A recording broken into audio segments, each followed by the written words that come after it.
Hi friends, so let's look at some recap of the week in our Discord. We were trading SOXL and I want to talk about this trade because I made almost 18% on this trade, and how I was managing it was basically I liked this beautiful pattern here that was shaping for last week, and because we're in a choppy market I decided to allocate a little bit on Monday. I was posting it in our Discord and I told to my students, please, and members, wait for a retest because the stock is already gapping up way too much, right? So when you look at, let's go to an hourly chart.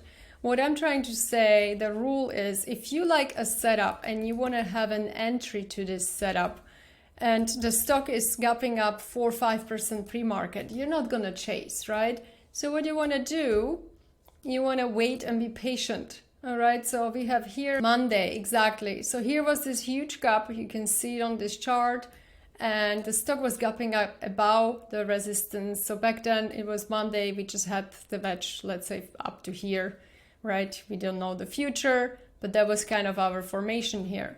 So I suggested to people, this is a great setup. I think it's going to go higher, but I would like to wait for a little pullback to fill the gap. So first little position I added was around 43. But when you're in a choppy market, what I suggest to do, first of all, if you don't like trading this market, don't. But if you want to trade, you can tiptoe a little bit into the stocks, right?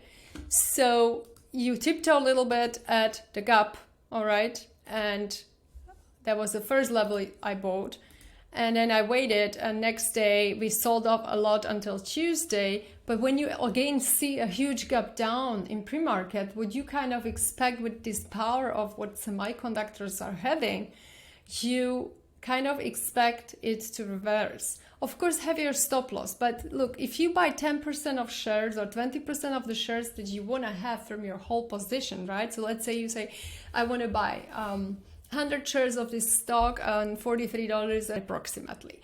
So you might buy 20 shares up here, and then you're going to say, okay, I'm going to be allocating as I go because I believe in the reversal.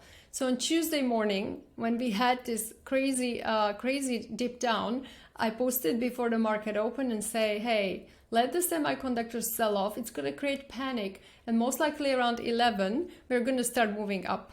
So look at this time, 11 a.m. on Tuesday. It was all posted live in Discord. That's when I went heavily in and filled my whole entire position into this trade with the stop loss right below the day, because I told myself when we are already selling off, we are going to continue this, it's not good, it's not bueno, right? So I went heavily into this trade and I stayed in the trade until Thursday.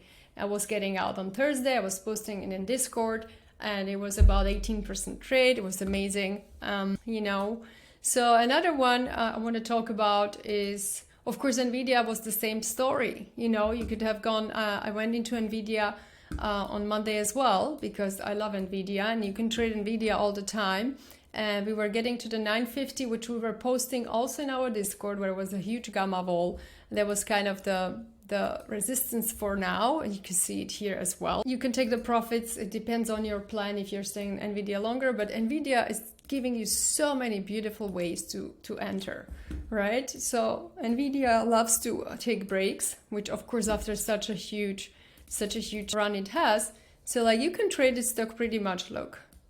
So if you missed this rally up here, right, when it was the breakout of this month-long channel right here in January, you could have added on the 10 exponential, or you wait for those nice flags, right? That's a 1, here is another one, and now we had this formation. We were also posting into Discord.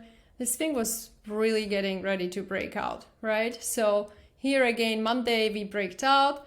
Again, you can enter around 890. That was my entry. I give it a huge stop. My stop was below this pivot here, because that is when it literally breaks this triangle. So it was 830. You give yourself a huge, but these monster stocks, you give yourself a huge stop loss. You buy a little bit of shares, don't go crazy. And then we just keep going, and you see where we are. $950. You can take your gains or you can stay. And now I would move my stop loss to $900. Right? So sure, if it goes back there, I would be sad because it would be losing all the money. But I like this trade. I think NVDA is going to have a lot of juice. Look at the volume, right? So another trade that we announced was Anet. We are in this trade. You know, it was announced to get in around this level. So we are in from 292. We are up $14 on a share, which is beautiful. And I took 25% off on Friday. So made about 6% on this trade, 5. It's nice for equities. I like it. There is a lot of momentum, but I think we could retest a little bit and go higher. I took 25% off and my stop loss is moved for the week lows, $300 in this case. I don't want to go below that because why would I give back my profits, right? But then again, if you're still stuck with big momentum, you kind of want to stay in because otherwise you never catch the big movers, right? And don't look at the P&L. That's also my great suggestion for you because you don't want to be seeing, oh, I'm up to $300 or to $3,000. Let me get out. No, just trade the price action. This was another one we took, was amazing. A lot of traders took this one with me. Again, the same formation, beautiful breakout here. We took it in the middle of the week and a lot of people were selling the pop. I was taking partial profits, moved my stop loss to 112.50. I'm out of this trade, but it was a really nice trade.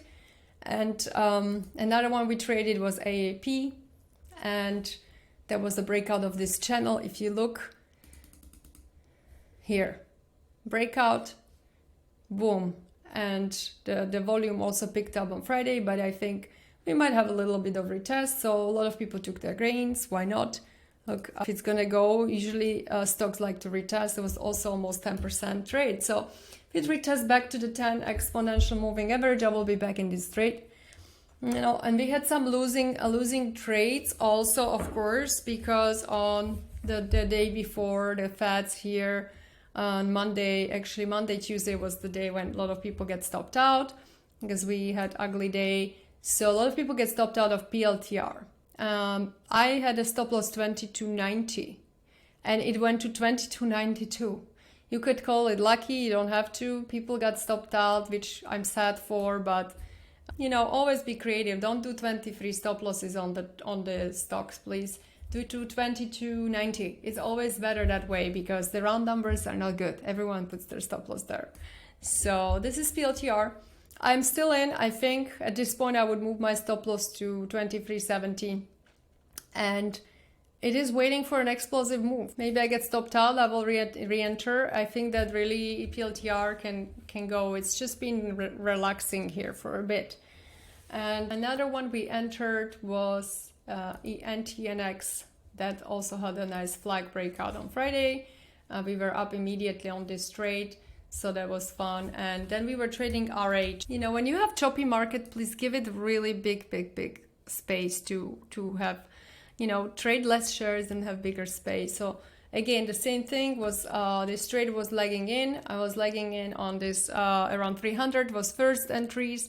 Then was around the 10, 20 moving average. And when I saw the reversal on Wednesday after we had the Feds and on Thursday, I was buying the biggest amount of shares.